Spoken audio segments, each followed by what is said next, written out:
অপেক্ষা, হ্যাঁ অপেক্ষা। নিকোটিনের দোয়ার আড়ালে ভেতরের পড়ে যাওয়া হৃৎপিণ্ডের আত্মচিৎকারের পরে তাকে আমার করে পাওয়ার অপেক্ষা। কিন্তু না, সে আর ফিরে আসেনি।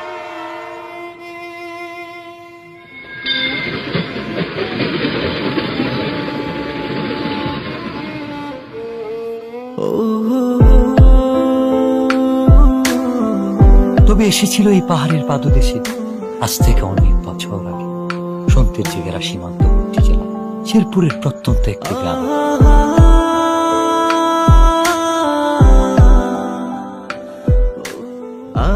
কে এই অতিথি, কে এই কিশোরী, কে এই মায়াবিনী?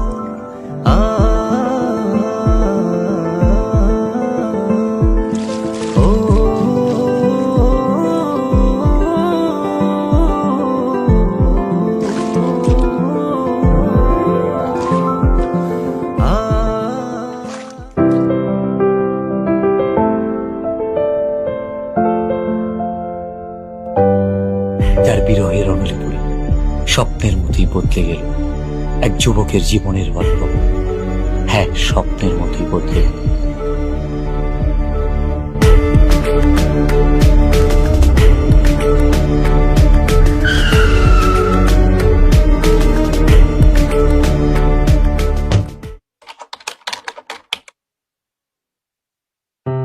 খেলাধুলা আর ঘোরাফেরাতে বিভোর হয়ে থাকা ছেলেটার জীবনেও এসেছিল প্রেম।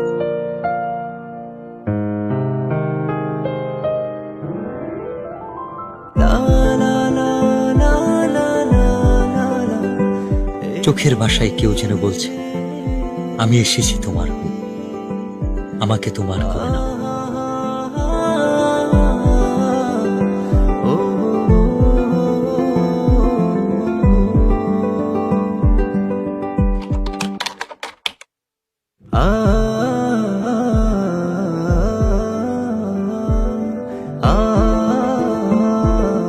যার সন্ধানে দিন থেকে রাত, সকাল থেকে সন্ধ্যা,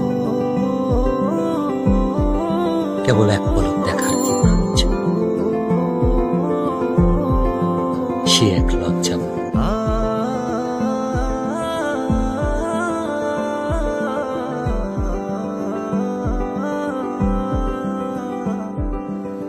এক অদ্ভুত ভালো লাগা, যার অনুভূতি ব্যাখ্যা করা কঠিন।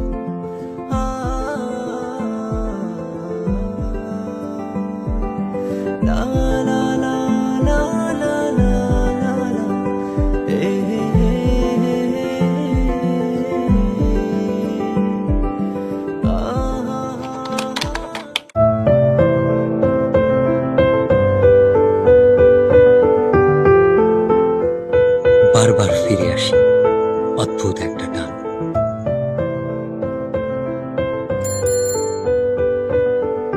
কিভাবে বোঝাই তাকে যা বলতে চেয়েও পারিনি।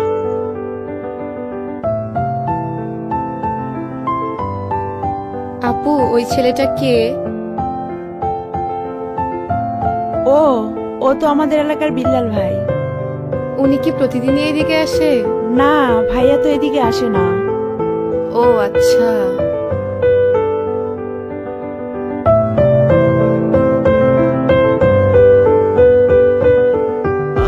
অপেক্ষার প্রহর যেন কাটছেই না।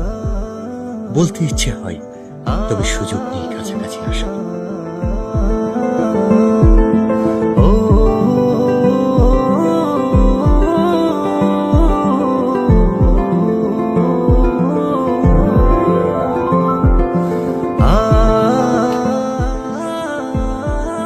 না বলা সব কথা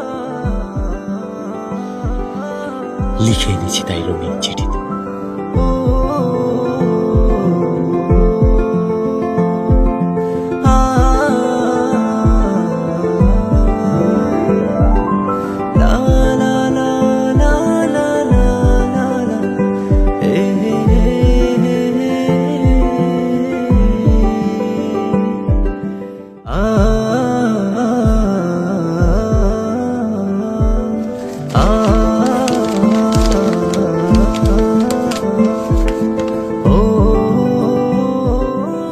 আমার লেখা প্রথম চিঠি, নাম না জানা একজনকে ঘিরে।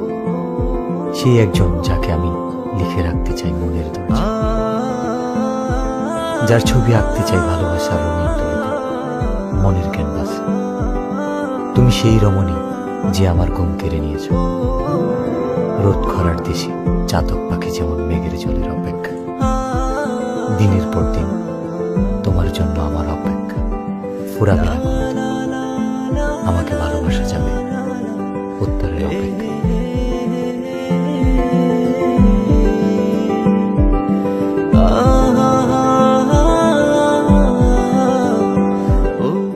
ভর দুপুরে অপেক্ষা, কৌতূহল, উৎকণ্ঠা, অস্থিরতা, মনের দরজায় কি বুঝি কড়া নেড়েছে।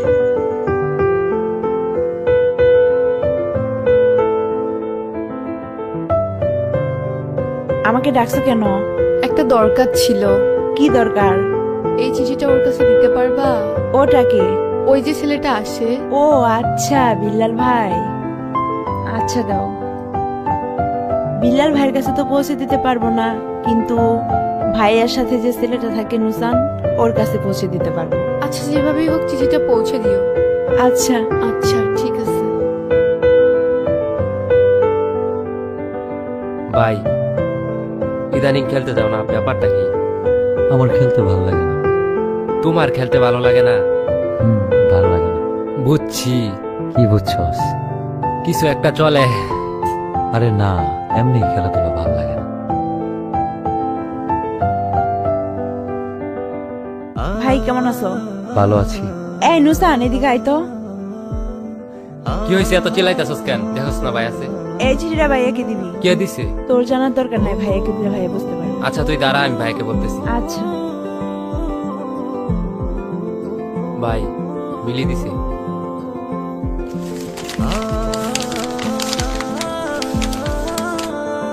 আমিও প্রথমবারের মতো চিঠি লিখলাম, যার ভাবনায় শুধু আমিই থাকি, যে আমার জন্য পাখির মতো ছটফট করে, যার কল্পনা এবং বাস্তবে মনের দরজায় আমিই করা নারী। আপনি সেই পুরুষ যার চোখে মুখে শুধু দেখতে পাই আমার জন্য ভালোবাসা। হঠাৎ আমি বুঝতে পারি কেউ আমাকে মন থেকে চায়, খুব করে। আপনার অপেক্ষা ফুরাবে কিনা আমি জানি না, আপনাকে উত্তরটা জানিয়ে দিলাম। একটাই কথা বলবো, ভালোবাসি। মিলিকে গিয়ে বলবি শিমুল বাগানে আজকে 4টার সময় ওকে নিয়ে আসতে, আমার অপেক্ষা কর। ভাই বলছে বিকাল 4টার সময় ওরে নিয়ে শিমুল বাগানে আসতে। ওরে নিয়ে আসবি কিন্তু। আচ্ছা ঠিক আছে, আমি ওকে নিয়ে আসবো। মনে থাকে যেন।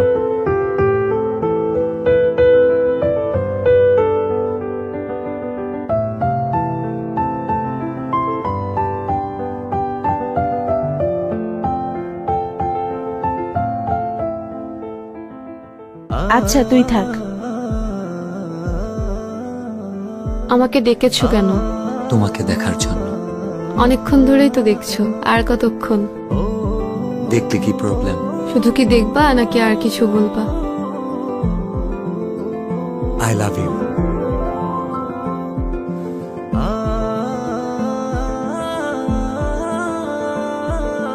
আমি কিন্তু আমার উত্তরটা পাইনি।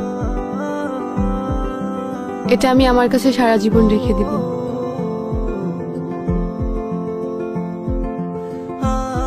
প্রেম বুঝি এতটাই রঙিন লাগে?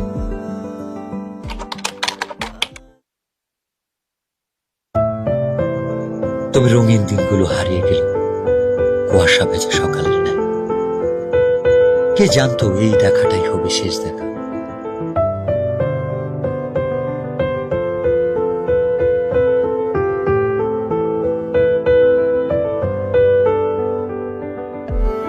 অনেক দিন তো হয়ে গেল, মনে হয়তো চলে যাব। হ্যাঁ, চলে তো যেতেই হবে। আর কি ফিরে আসা যাবে না? এসে কি হবে? আমার জন্য আসবা, পারবা না? আসা যায়, কথা দেওয়া যায়। আর ছুঁয়ে কি কথা দিতে হবে? ছুঁয়ে দেখার ইচ্ছাটা পূরণ হবে, সেটা বিয়ের পর। আমি অপেক্ষায় থাকবো। হঠাৎ কাল বৈশাখী ঝড় এসে এলোমেলো করে দিল সবকিছু। এমনটা না হলেও পারত।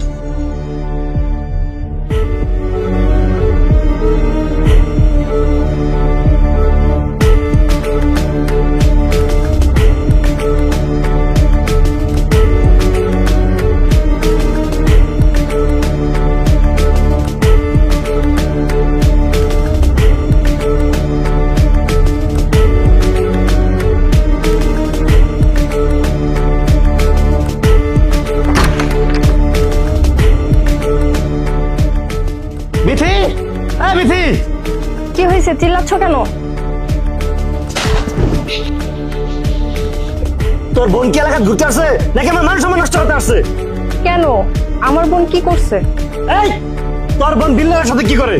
ওর সাথে আমি যেন না দেখি।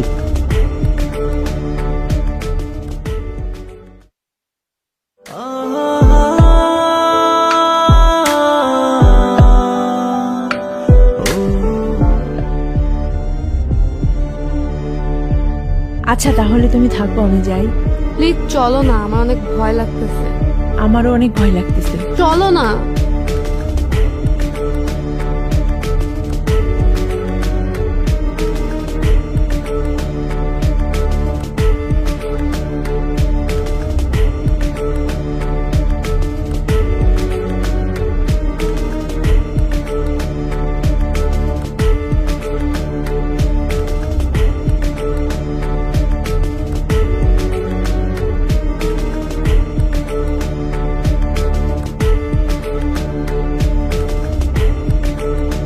তোকে যেন আর কারোর সাথে মিশতে না দেখি, আর কালকে সকালেই তুই চলে যাবি।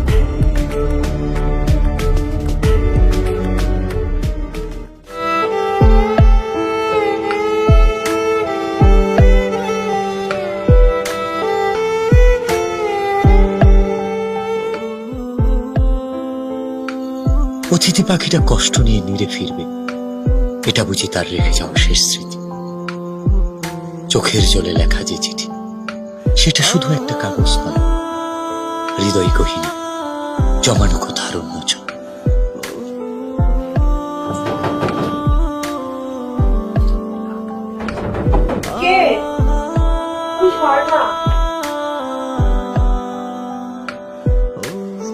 এত রাতে তুমি এখানে? মিলি, আমি বুঝতে পারিনি আমার জন্য তোমাকে এত কথা শুনতে হবে। আমাকে মাফ করে দিও, আমি কালকে চলে যাচ্ছি। আর পারলে তোমার ভাইয়াকে এই চিঠিটা আর আমার এই শেষ স্মৃতি দুইটা পারলে তোমার ভাইয়াকে দিয়ে দিও।